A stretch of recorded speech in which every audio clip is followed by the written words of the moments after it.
My weirdest experience started when I was a kid, and it never really ends. I've had a handful of experiences over the years that I still can't explain. I'm not trying to convince anyone that ghosts are real, and I'm not asking people to believe me. I'm just sharing what happened because, even after all these years, I still don't have a logical explanation. The first thing happened when I was around 7 years old. I grew up in a small neighborhood outside of Sacramento, California. My childhood wasn't exactly peaceful. My dad had a serious temper, and most nights I stayed awake listening for argument, worried that I'd have to step in if things got bad. I was the oldest sibling, so I always felt responsible for everyone else. Because of that, I developed terrible insomnia. One night I was lying awake in bed, staring into the darkness. My right arm was hanging over the edge of the mattress when I suddenly felt something wrap its fingers around my hand. Not brush against it, not bump it, grab it. The grip lasted maybe 2 seconds before disappearing. I yanked my arm back so fast that I nearly rolled off the bed. I flipped on the lamp, searched under the bed, checked the closet, even looked behind the curtains. Nothing. From that night on, I shoved my bed against the wall and never let a single hand or foot hang over the edge. Years later, my younger sister admitted something she'd never told me. One night she'd gotten up to use the bathroom. As she walked past my room, she looked inside and saw what she described as a tall man made of shadows standing beside my bed, staring down at me while I slept. She ran back to her room crying. Our mom didn't tell us until we were adults, but apparently she had seen strange things in that same house too. She said there was always a feeling that someone else lived there with us. She kept quiet because she didn't want to scare us while we were growing up. Around the same time, I started experiencing sleep paralysis. If you've never had it, imagine waking up completely aware of your surroundings, but being unable to move a single muscle. You can see everything in the room, hear every sound, but no matter how hard you try, you can't even whisper. It happened constantly. One afternoon, I fell asleep on the living room couch while my mom was folding laundry across the room. I woke up frozen, staring right at her. Inside my head, I was screaming as loud as I possibly could. Nothing came out. She never even looked in my direction. When I finally managed to move again, I told her what had happened. She just shrugged and said, "Maybe you had a bad dream." That answer didn't make me feel any better. Eventually, I noticed something strange. The paralysis almost always happened whenever I slept flat on my back. After that, I forced myself to sleep on my side every night, and the episodes became less frequent. For years, I thought maybe that was the end of it. I was wrong. Fast forward to my freshman year at college. I moved into a dorm at a university near San Diego with a roommate named Olivia. 3 days after move-in, her grandfather passed away unexpectedly. The weird part, he had actually helped us unpack our room earlier that same week. A couple of nights later, Olivia looked unusually nervous. She asked if she could tell me something without me thinking she was crazy. Of course, I said yes. She told me she'd woken up around 3 in the morning and seen something standing beside my bed. "It wasn't your grandfather," she said before correcting herself. "Actually, it wasn't human at all." I asked what it looked like. She just shook her head. "I don't even want to describe it. I just know whatever it was. It didn't belong there." Not long after that, she started spending most nights somewhere else, usually at her boyfriend's apartment. Before the semester ended, she moved out completely, about a week after Olivia left. I had the experience that still keeps me awake whenever I think about it. I was alone in the dorm that night. It was sometime around 1 in the morning, and like most nights, I couldn't sleep. I figured I'd distract myself for a while, hoping I'd eventually get tired enough to pass out. Then everything changed. Without warning, I felt the mattress sink. At first I assumed I was imagining it. Then I felt weight. Real weight. It was like someone had climbed onto the bed and was leaning over me. Before I could react, my entire body locked up. I couldn't move. I couldn't even turn my head. At first I thought, great.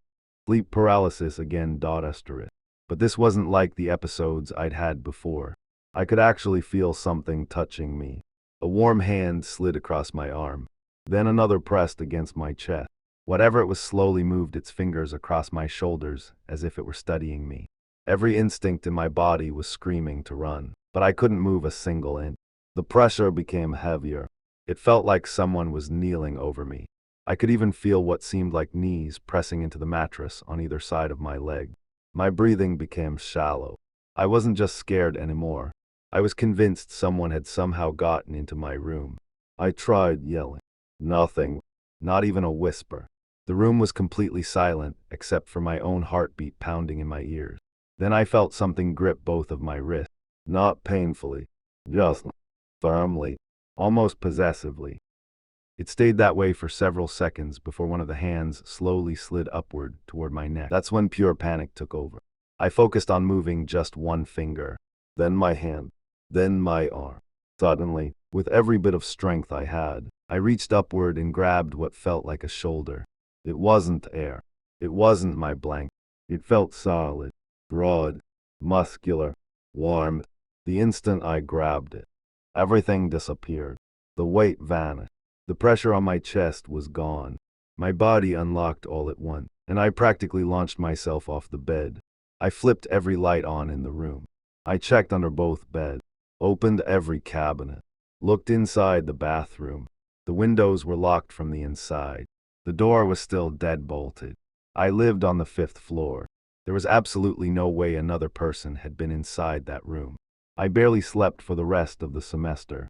Whenever possible, I drive back to my parents' house on weekends instead of staying in the dorm. I even started leaving the TV on every night because I couldn't stand complete darkness anymore. Eventually, I told my family doctor about what happened. I expected him to explain it away as stress or another episode of sleep paralysis. Instead, he stayed unusually quiet. After listening to everything, he leaned back in his chair and asked one question. Has anything strange ever happened to you before college? I told him about the experiences from my childhood. The shadow figure, the hand under the bed, the paralysis. He nodded slowly. Then he said something I still think about. There are some things medicine doesn't have answers for. He didn't prescribe anything. He didn't recommend therapy. He simply told me to avoid dwelling on the experience and hoped it wouldn't happen again. Over the years, I've heard every explanation imaginable. People have told me it was trauma. Others say it was an unusually vivid sleep paralysis episode. Some believe intense stress can make the brain create physical sensations that feel completely real. I've even had people suggest it was some kind of supernatural entity. Honestly, I don't know what it was. I just know one thing. I've experienced sleep paralysis dozens of times throughout my life. Nothing before or since has ever felt remotely like that night. Whatever touched me felt completely real, and I've never been able to explain why. This next story happened only last fall, and unlike the first one, there were other people who could have ended up seeing the same thing. I'm 22 now and live just outside Fresno, California. A few friends and I have a favorite place in the foothills where we usually go on Friday nights to relax, have a couple beers, and get away from the city. It's an old nature preserve with a small lake in the center, surrounded by dense oak trees. We'd been coming to that spot for almost 2 years. There were usually 4 of us: Mason, Tyler, and Brooke. It wasn't some famous campground or hiking destination. Most people didn't even know it existed. That's exactly why we liked it. Once the sun went down, the place became completely silent except for frogs, insects, and the occasional owl somewhere in the trees. That Friday started like every other. We grilled burgers, joked around, listened to music from a small Bluetooth speaker, and watched the last bit of sunlight disappear behind the hills. Around midnight, the air became strangely still. The wind completely died. Even the insects stopped making noise. Brooke was the first one to notice. Doesn't it feel weird out here all of a sudden? Nobody answered, because we'd all noticed it. The silence didn't feel natural. It felt like the entire forest was waiting for something, trying to lighten the mood. Mason grabbed a flashlight and joked that he was going to walk across the bridge to the little island. Normally, at least one of us would have gone with him. Not that night. For some reason, nobody wanted to cross.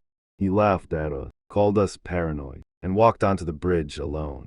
The wooden planks creaked beneath every step. Halfway across, he suddenly stopped. He wasn't moving. We figured he was messing with us. Then he slowly turned around.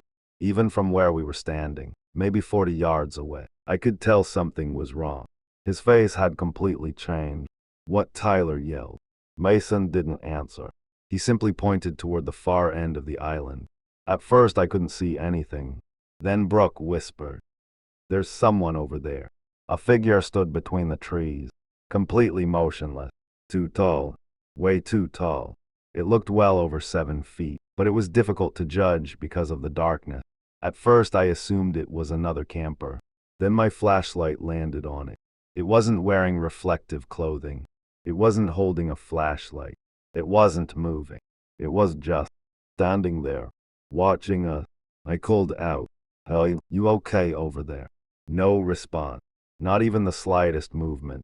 The beam of my flashlight should have lit up its face, but somehow the features remained hidden in shadow.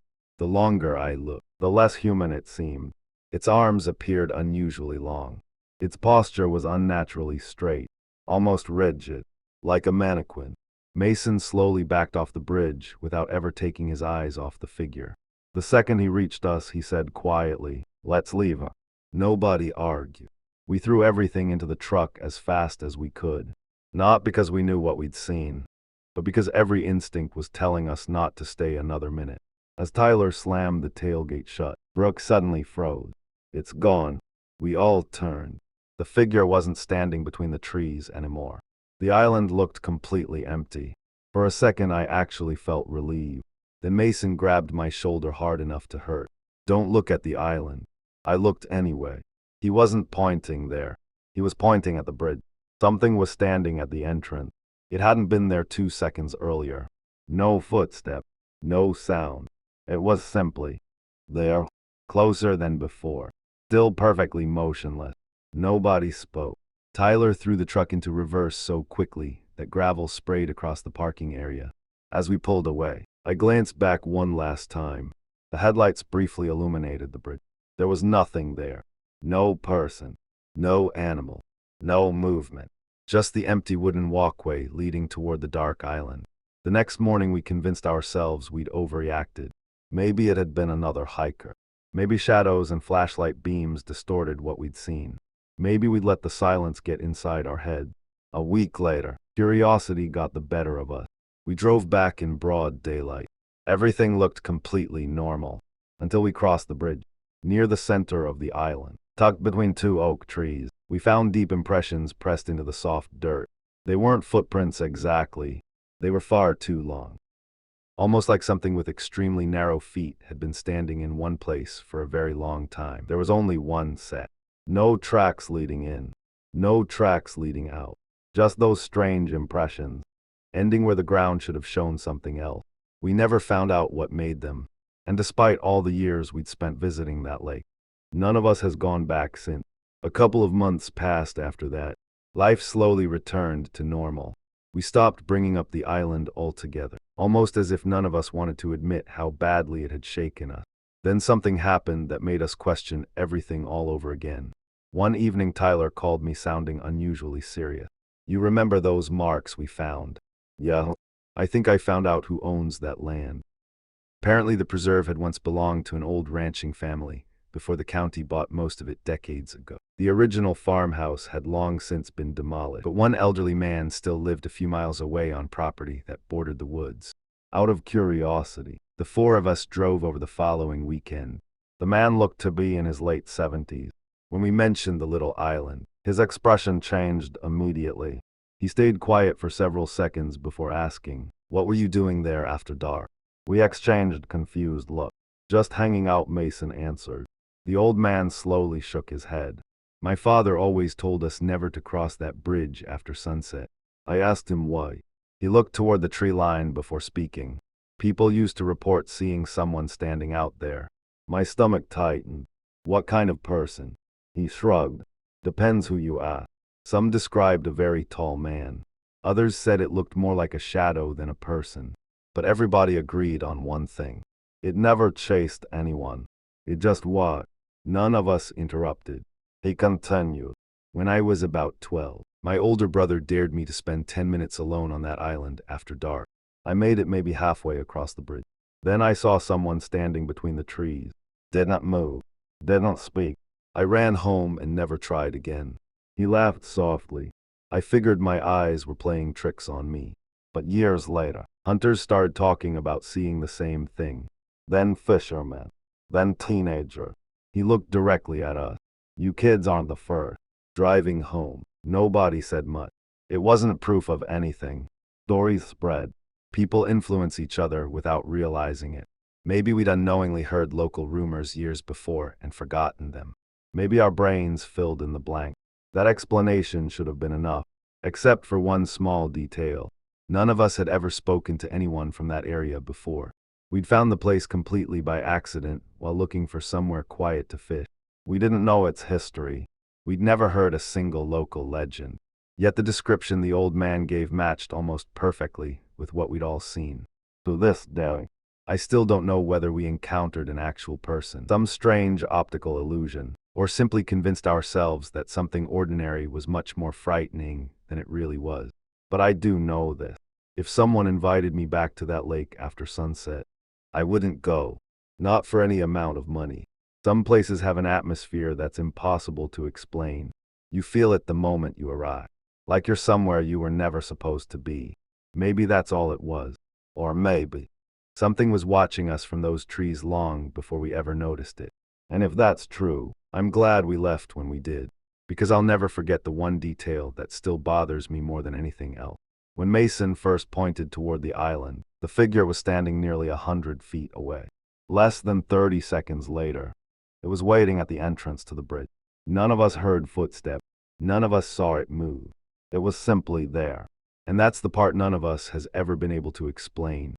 A few years before everything with the island happened, I experienced something that still makes absolutely no sense to me. I was about 12 years old and spending the weekend at my dad's place in Northern California. His house sat at the edge of a quiet neighborhood, backed up against a stretch of pine forest. During the day, it was beautiful. At night, it felt like the woods swallowed every bit of light. My bedroom was upstairs across the hallway from my dad's room. My little half-sister had already gone to bed, and my dad had fallen asleep early after work.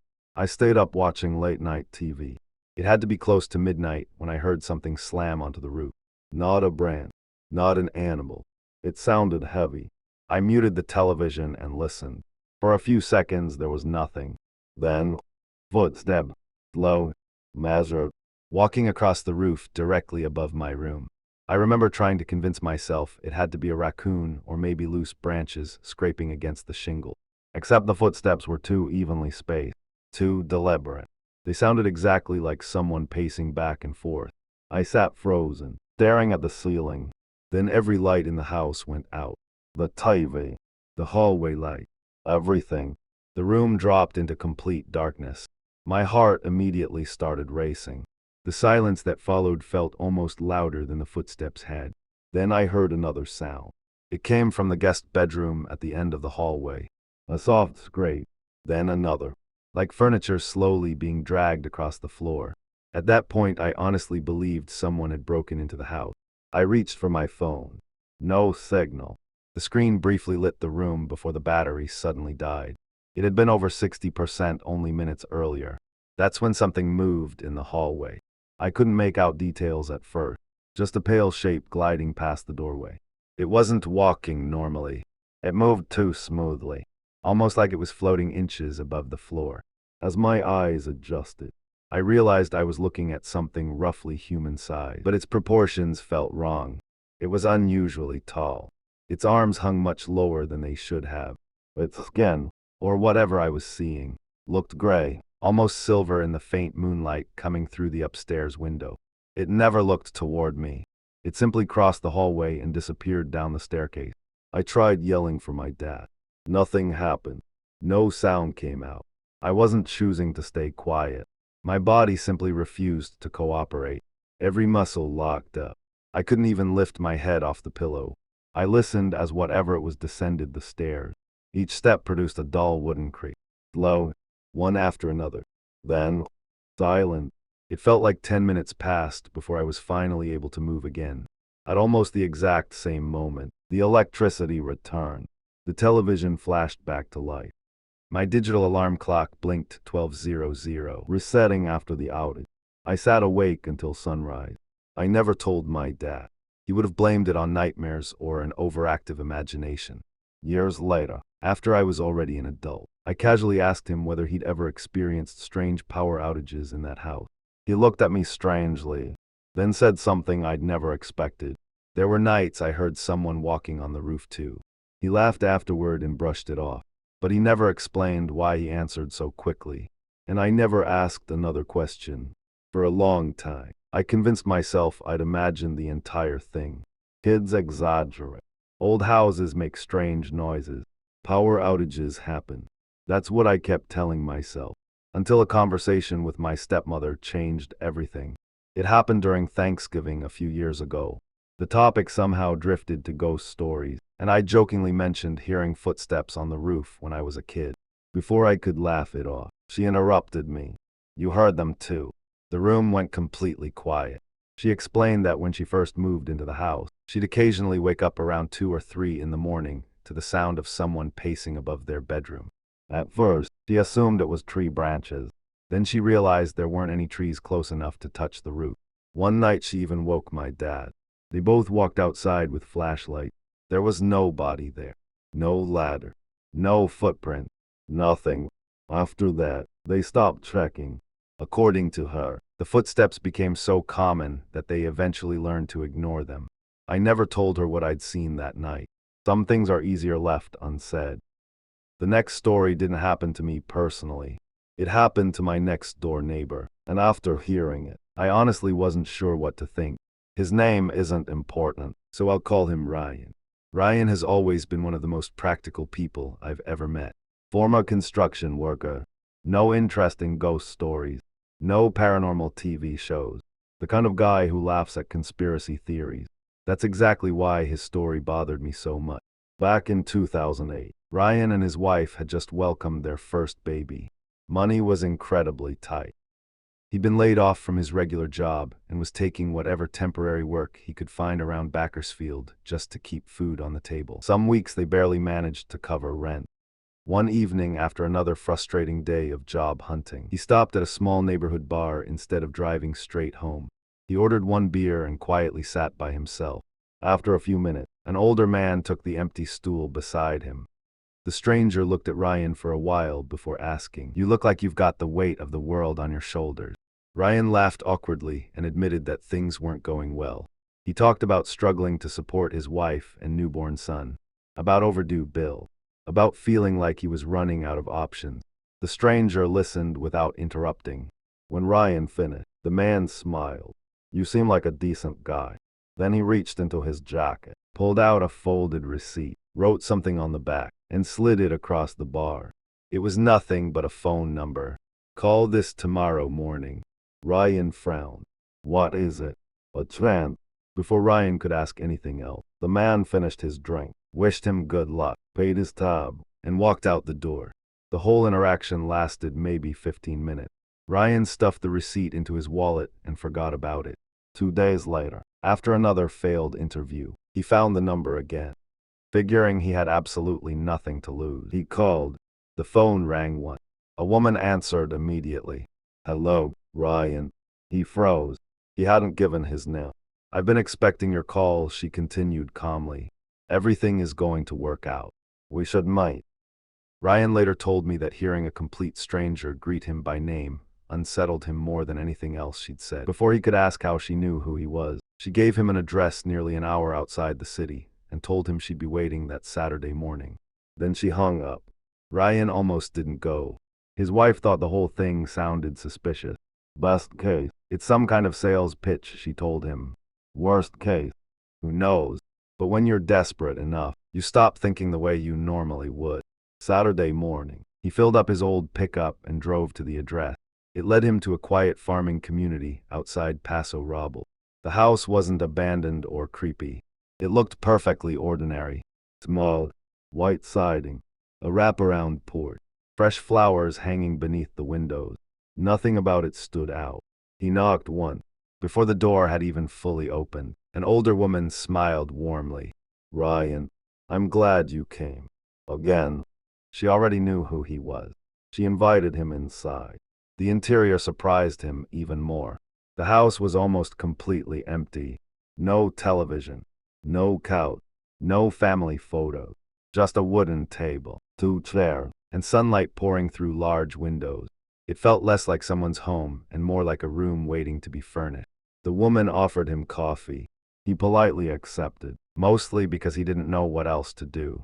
Finally, he asked the question that had been bothering him since the phone call. "Who are you?" She smiled. "I'm just someone who helps people when they are ready." Ryan laughed nervously. "That's not really an answer." She ignored the comment. Instead, she looked directly into his eyes. "You've been carrying too much guilt." Ryan never explained what she meant by that, but according to him, she was right. She began mentioning details about his life that nobody outside his immediate family should have known. His son's medical problems, the amount left in his checking account, the argument he'd had with his wife the night before, even the name of the dog he'd owned as a child. Ryan said he never once volunteered any of that information. He barely spoke during the conversation. After several minutes, the woman folded her hands together. "Within a month," she said softly, "someone from your past is going to open a door for you. You'll never have to worry about money the same way again. And someday," she smiled, "there will be another child." Ryan asked if she was a psychic. She laughed. "No." He reached into his wallet and tried to hand her $50. She looked almost offended. "I don't want your money. You'll need it." That was the end of the meeting. No business card. No company. No job application. Nothing. Just a strange conversation with someone who somehow knew everything about him. He drove home convinced he'd wasted half a day. Then life went on. About 3 weeks later, Ryan ran into an old friend while buying supplies at a hardware store. The friend had recently become a supervisor for a commercial construction company, working on large state projects throughout California. They were desperately looking for experienced workers. Ryan interviewed the following Monday. By Friday, he had a full-time position. Within a year, he paid off nearly all of his debt. Over the next decade, he worked his way into management and eventually started his own successful contracting business. Everything the woman predicted happened, including the birth of his second child. For years, he couldn't stop thinking about her. Finally, around the anniversary of that meeting, he decided to drive back with flowers and a bottle of expensive wine just to thank her. He remembered every turn, every road, every landmark. But when he reached the area, the house wasn't there. Ryan searched for nearly 2 hours. He drove up and down every nearby road. He stopped at a small grocery store and asked an employee if they knew where the house had gone. The woman looked confused. "What white house?" Ryan explained exactly where it had been. She shook her head. "I've lived here for 25 years. There's never been a house there." Thinking maybe she was mistaken, he asked someone else, then another person. Every answer was the same. The property he described had always been an empty field. No one remembered a house. No elderly woman. Nothing. Ryan even pulled over where he was certain the driveway had been. There wasn't a trace of it. Just dry grass stretching toward a row of oak trees. No foundation. No mailbox. No gravel road. Nothing. When he told me the story, he admitted that this was the only part he still couldn't explain.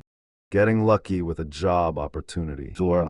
Meeting an unusually observant stranger. Possible. But visiting a house that apparently had never existed. That was something he couldn't rationalize. To this day he swears he remembers every detail. The porch, the kitchen, the smell of fresh coffee, the sunlight through the windows. He says those memories feel just as real as anything else from his life. I've asked him several times if he thinks he dreamed it somehow. His answer has never changed. "I know where I drove. I know who I met. And I know that house was real.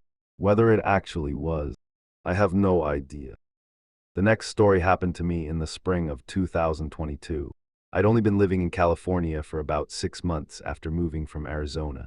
One of my closest friends, Caleb, had recently bought an old pickup truck, and we spent weeks turning the bed into a simple camping setup. One Friday night, completely on impulse, we decided to drive out toward the Los Padres National Forest. Neither of us had work the next morning. We figured we'd find a quiet pullout, sleep for a few hours, and drive back after sunrise. The trip started normally enough. The highway slowly gave way to winding mountain roads, lined with scattered ranch houses. Eventually the pavement narrowed until it became little more than a rough dirt road cutting through dense forest. The farther we drove, the fewer signs of civilization we saw. It had rained heavily a few days earlier, so the road was muddy and full of deep ruts. Towering pines blocked most of the moonlight, making the woods feel far darker than they should have. Something about that place immediately made me uncomfortable. I couldn't explain why. Nothing had happened.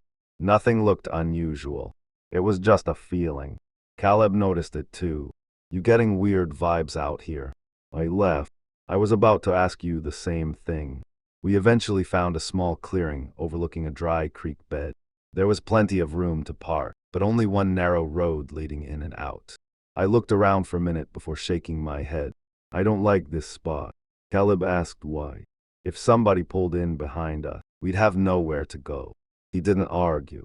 Instead, we drove another 5 or 6 minutes until we reached what looked like an old trailhead parking area. There were no other vehicles, no campers, no light, just silence. We figured it was perfect. Caleb climbed out to unload our gear while I stayed in the truck organizing sleeping bags and a portable power station we'd bought earlier that week. The battery made an awful high-pitched whine every time it powered on. As Caleb walked a few yards away trying to figure out what was causing the noise, I leaned back against the tailgate, hoping I'd finally relax. Instead, the uneasy feeling only got worse. The forest was unbelievably quiet. No cricket, no wind, no distant traffic, nothing. I stepped outside and listened. At first all I could hear was my own breathing. Then, tires, found, somewhere deeper down the road. I looked toward Caleb. "You hear that?" He stopped moving immediately. We both stood there without saying a word. A few seconds later we saw headlights weaving between the trees. They were still far away, but they were definitely coming toward us. Thinking it was probably a park ranger or a sheriff's deputy, we quickly packed the last few things into the truck. "No point getting yelled at for camping where we shouldn't," Caleb joked. We climbed inside and started rolling toward the exit. As the approaching vehicle reached the top of the hill, we slowed down to let it pass. That's when I realized something wasn't right. The truck had no official markings, no government plate, no emergency light, just an old black pickup coated in mud. 2 men sat in the front. Neither one smiled, neither one waved. Both stared directly at us as they drove past. Not a normal glance, a stare, the kind that instantly makes the hair on your neck stand up. The second they disappeared behind us, I said quietly, "Keep driving." Caleb didn't ask why. He simply nodded. We continued down the dirt road toward the highway. For maybe 20 seconds everything seemed fine. Then I looked into the passenger side mirror. They turned around. What? They're behind us. Sure enough, their headlights appeared again, much closer this time. They weren't just driving the same direction. They were catching up. Fast. Caleb pressed harder on the accelerator. The truck bounced violently over potholes as we picked up speed. 40 miles an hour. Then 50. Dust exploded behind us. The other truck stayed right on our bumper. Every curve, every hill. They matched us perfectly. Neither of us spoke for nearly a minute. Finally, Caleb muttered, "This isn't normal." No, it really isn't. As we finally reached the paved county road, he accelerated again. 60, 70. The black pickup remained only a few car lengths behind us. Then their high beams came on. The mirrors filled with blinding white light. I twisted around in my seat, trying to make out the driver. All I could see were 2 silhouettes. Neither appeared to be talking. Neither looked away from us. They just kept coming. About a mile later, we passed the first house we'd seen in nearly half an hour. Its porch light suddenly switched on. Someone stepped outside, probably wondering why 2 trucks were flying down a quiet mountain road in the middle of the night. I checked the dashboard clock. 3:07 a.m. That somehow made everything feel even more unsettling. Whatever these guys wanted, it definitely wasn't normal. Caleb floored the accelerator. The truck roared down the mountain road, suspension slamming over every pothole and washout. Dust filled the mirrors, but the headlights behind us never disappeared. If anything, they were getting closer. "I think they're trying to force us off the road," Caleb muttered, gripping the steering wheel so tightly his knuckles had turned white. I looked back again. The black pickup was barely 2 car lengths behind us now. Whoever was driving wasn't flashing their light, wasn't honking. They weren't trying to pass. They just stayed locked onto us. Every time Caleb took a corner, they copied the exact same line. It felt less like another driver, and more like we were being hunted. Finally, we reached the intersection leading back toward the highway. Caleb didn't even slow down for the stop sign. The tires screamed as we slid onto the pavement. For the first time all night, I thought we were safe. Then the black truck followed, still right behind us. We were pushing nearly 80 miles an hour now. A few more cars began appearing on the road, but somehow the pickup always found a way around them without losing ground. Neither of us understood why. If they wanted to rob us, there were easier places to do it. If they were angry about us camping, why chase us for miles? Nothing about it made sense. Then, without warning, the truck accelerated. It pulled into the opposite lane. For a second, I thought they were finally going to pass. Instead, they came alongside us. The passenger turned his head. Even in the darkness, I could tell he was staring directly at me. Expressionless. No anger. No smile. Just watching. I instinctively looked away. Don't make eye contact, I said quietly. What? I don't know why. Just don't. The truck stayed beside us for several seconds. Then, as suddenly as it had appeared, it surged ahead. It disappeared around the next bend. Caleb finally let out a breath. I think they are gone. I wasn't convinced. About 20 seconds later, we reached the curve where they'd vanished. Nothing. No taillight. No side road. No driveway. No turnoff. Just 2 miles of open highway stretching ahead. We slowed almost to a crawl. There was simply nowhere that truck could have gone. We kept driving another 10 minutes before pulling into a brightly lit gas station. Neither of us spoke while filling the tank. Eventually, Caleb broke the silence. Did that actually happen? I wish I knew. The clerk inside noticed we both looked shaken and asked if everything was okay. We almost told him. Instead, we just said we'd gotten lost in the mountains. On the drive home, we searched online for the area we'd visited. That's when we realized something strange. We hadn't actually been inside the national forest where we thought we were camping. We'd taken a wrong turn nearly 20 miles earlier and ended up on an old network of logging roads bordering private land. There were dozens of stories from hikers who'd been confronted by armed locals protecting illegal grow sites, abandoned mining camps, and isolated cabins hidden deep in the woods. Whether that's who followed us, I honestly don't know. Maybe we unknowingly drove somewhere we weren't supposed to be. Maybe those men simply wanted to scare us away. Or maybe they intended something much worse. What still bothers me isn't the chase itself. It's what happened at the very end. As we reviewed the dashcam footage a few days later, we noticed something neither of us had seen that night. When the black pickup pulled alongside us, the passenger window was down. The man sitting there never once looked at the road. For nearly 15 seconds, he was facing me the entire time, completely still, without blinking, even while their truck was flying around mountain curves at almost 80 miles an hour. After watching that clip once, Caleb deleted it. Neither of us has ever gone back to those mountains, and whenever someone suggests spontaneous camping trips in remote parts of California, I always come up with an excuse to stay home. For a long time, I told myself there had to be a reasonable explanation. Maybe we'd wandered onto private property. Maybe the men thought we were trespassing. Maybe they simply wanted to scare us. That's the version of the story I usually tell people. But there's one detail I've never been able to explain. About a month after everything happened, Caleb texted me a screenshot from an online hiking forum. Someone had posted about being chased on the exact same stretch of road. Different year, different truck, almost the exact same description. Late at night, 2 men in an old black pickup. No license plate visible. No attempt to rob them. Just a relentless pursuit until the victims reached the highway. The post ended with a sentence that gave me chills. Asterisk, if this ever happens to you, don't stop. Don't pull over. Just keep driving until you reach civilization. Asterisk. There were a handful of replies underneath. Some people claimed it was a local family protecting illegal marijuana grows hidden in the hills. Others insisted it was a group of thieves looking for isolated campers. A few dismissed the entire story as internet fiction. I wanted to believe those explanations.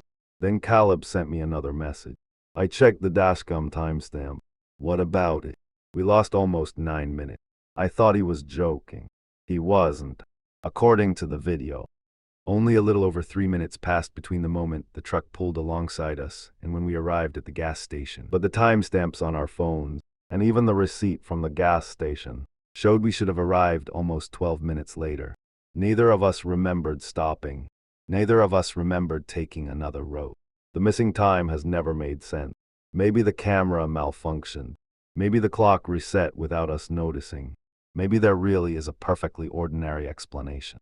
I hope there is, because if there isn't, then I have no idea what actually followed us out of those mountains that night. And honestly, I'm okay never finding out. Some memories are unsettling enough on their own. They don't need answers. They just need distance. So if you ever find yourself driving through an empty mountain road long after midnight, and you notice the same headlights sitting behind you mile after mile, don't slow down to see what they want. Just keep driving. It's been almost 2 years now. Caleb eventually sold that pickup and bought something newer. I changed job, moved to a different part of California, and life slowly returned to normal. We rarely talk about that night anymore. Not because we've forgotten it, because every time we bring it up, we notice another detail neither of us can explain. Sometimes it's the missing time. Sometimes it's the way those men never tried to force us off the road, even though they easily could have. Sometimes it's the passenger who spent nearly the entire chase staring into our truck instead of watching the highway. Out of curiosity, I looked through old local newspaper archives a while back. There were scattered reports over the years about people disappearing while camping in that general area. Most were eventually found. Some weren't. None of the articles mentioned a black pickup. None connected the cases together. Still, reading those headlines made my stomach sink. Maybe it was all coincidence. Maybe we simply crossed paths with the wrong people on the wrong night. That's the explanation I try to stick with because it's the only one that makes sense. But every now and then, usually when I'm driving home late, I'll glance into my rearview mirror and notice the same pair of headlights sitting behind me for mile after mile. For a split second, my heart still skips. Then the vehicle turns off somewhere, and I laugh at myself for being paranoid. I honestly hope that's all it is. Paranoia. Because the alternative is harder to accept.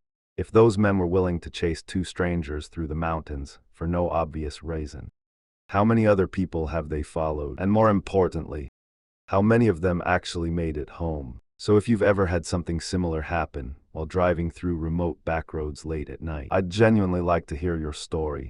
Maybe there's a simple explanation that I'm missing. Or maybe Caleb and I weren't the only ones who found ourselves being followed in those mountains.